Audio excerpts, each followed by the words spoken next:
तुपात तळलं काय आणि साखरात घोळलं काय, कडू ते कडूच असं उगच या कारल्याला बघा सगळ्यांनी बदनाम केले. आता मी सांगते तशी कारल्याची चटणी एकदा करून बघा. कारलं न खाणारं सुद्धा मागून मागून खातील.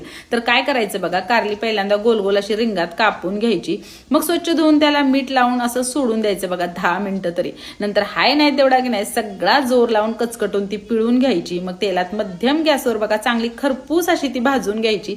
आता गॅस इथं मोठा कुठं करायचा नाही, नाहीतर मग करपून धुळला कराल.